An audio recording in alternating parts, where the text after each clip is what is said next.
The pandemic has taken a major hit all over the world, and of course, India and Maharashtra, and even my own city, Pune, is not an exception. We all know that Maharashtra was doing quite badly during the pandemic. Mumbai, Pune had very, very bad and serious numbers. So we had quite a challenge to address that. And as we see all over the world, the entire economy has taken a major hit. It is in a state of shock, and I think we all have to work towards the challenge to come out of this. And Pune, Maharashtra, India, all of us have great challenges ahead of us.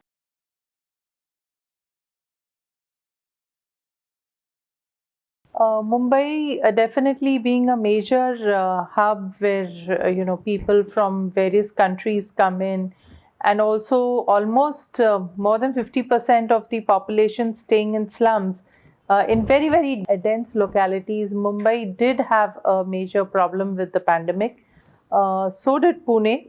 I think there was an initial problem as to how exactly these patients have to be treated, where they have to be taken, what is the kind of medication that is to be given. And I think in Maharashtra, or rather in India, if we have brought out honest figures as to how many infected, how many deaths, etc., it has been Pune and Mumbai. There was aggressive testing, there was also contact tracing, and therefore we feel that because of this very, very stringent kind of tab on identifying people who have been infected, our numbers did look very big and were big. But I think the entire administration, the elected representatives, the doctors, the frontline workers, all took it up as a major challenge. And I feel very happy to say that it's only a few people who have to wait till they have to, reach that stage where they need a ventilator. As soon as a person sees the minimum symptoms, they approach the doctors, and the doctors obviously advise them. Constant tab is taken, and they are kept in contact, and therefore most of the patients remain home and get okay. So that's a wonderful development that has happened, and yeah, people have come out of COVID in very, very big numbers.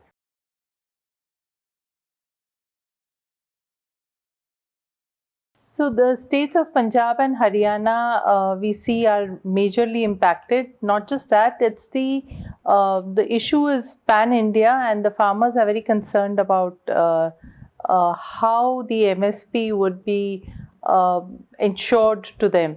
The present laws that were passed, the three laws, were passed in great haste as usual in the din. Proper opportunity was not given to the opposition, and this kind of bulldozing by the government is something which is absolutely not acceptable. I think there has to be dialogue to really understand what are the repercussions, and had that happened, I don't think we would have seen the scenes that we are seeing today. It's unfortunate that the farmers have had to stay in the open, in the cold, on the roads, agitating for so many days now. It's indeed very sad, and I think the laws are meant for the farmers, so the people it is meant for have to be happy with the law. If they are not satisfied, then I think the government has to rethink, and it's the farmer in this nation who is most important. He is the food provider, and therefore we all join him in his demand.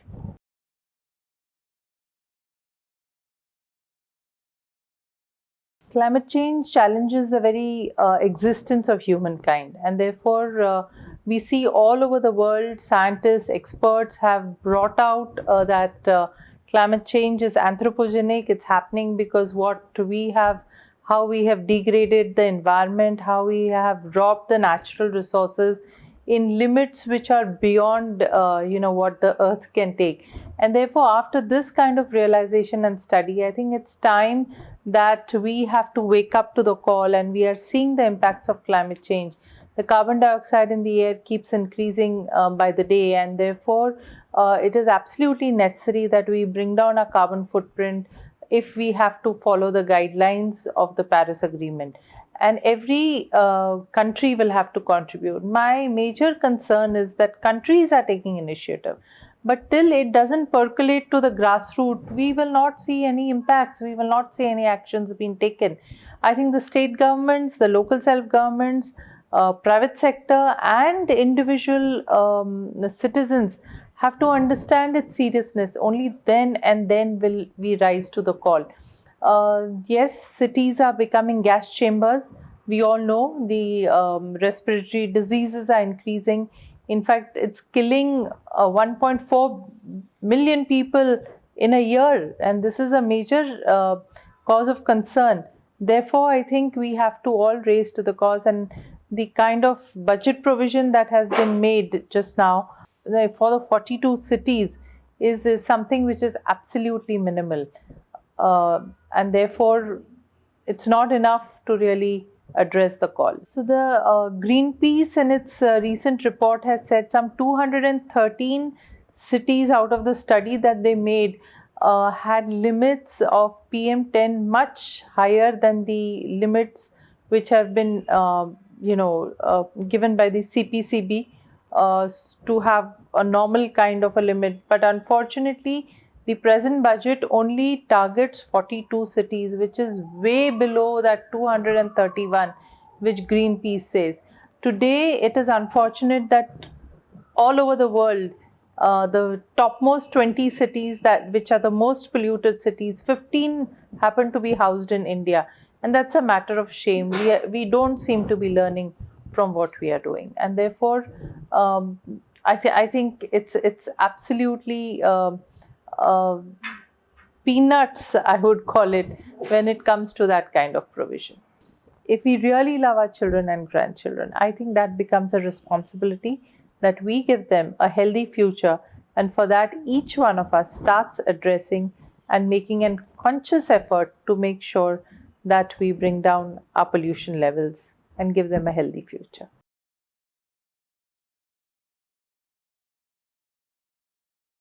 As a woman, I don't think I have, as a gender, faced any direct discrimination. I have studied in a co-ed school. I have worked as a lawyer, which is a very, very male-dominated area. After that, I have come to the municipal corporation when the 33% reservation happened. So, worked with male colleagues, maybe a few instances, but it happens with men. So, I don't see that just because I'm a woman, I have been discriminated. I think we have challenges, and if we stand up to our challenges, we can do a marvelous job. In fact, better than the men sometimes. So, coming to the reservation bill, yes, I think it's high time that reservation in state assemblies and the parliament comes in. We see that we just don't seem to be, going above our target of having, say, even 20% women in the present scenario. At the local self-government in 1993, the 73rd and 74th Amendment introduced the 33% right from the village panchayat to the municipal corporation. The 33% is now 50%, and therefore we see so many women now in decision-making positions. Unfortunately, however, we don't see the same happening at the state and center. The government at the moment has its numbers. They bulldoze bills in spite of having the numbers. I don't see why they are not getting the 33% reservation bill for the state government and the center. I think it's high time they do it.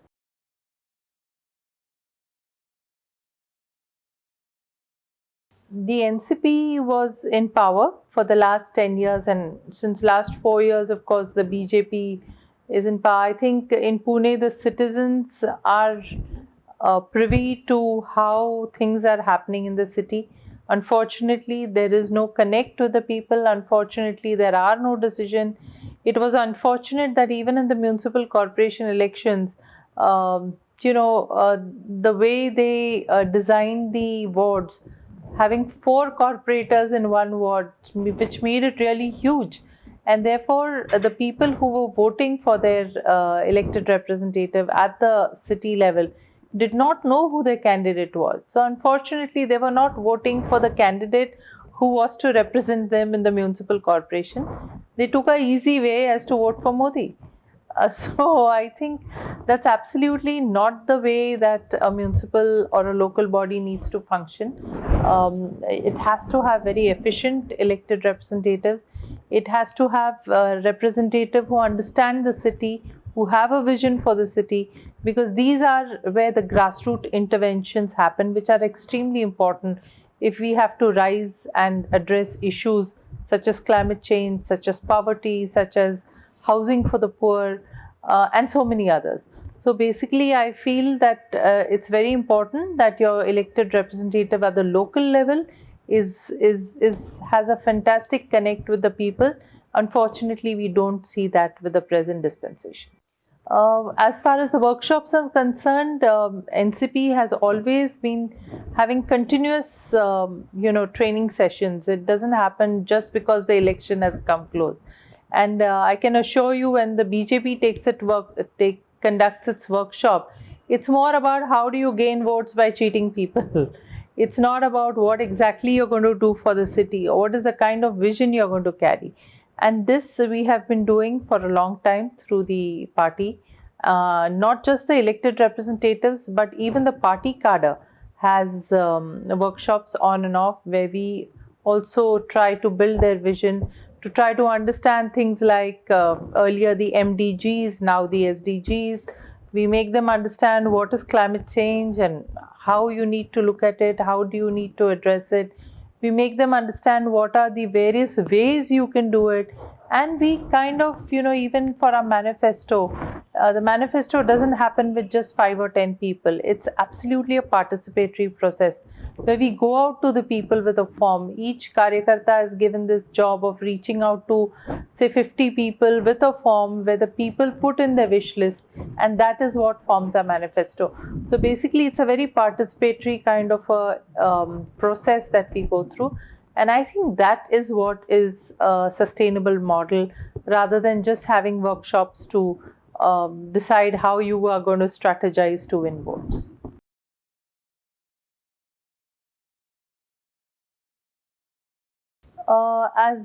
As far as the Maha Vikas Aghadi is concerned, all three parties, the NCP, the Congress, the Shiv Sena, are all committed to whatever they have undertaken under their common minimum program.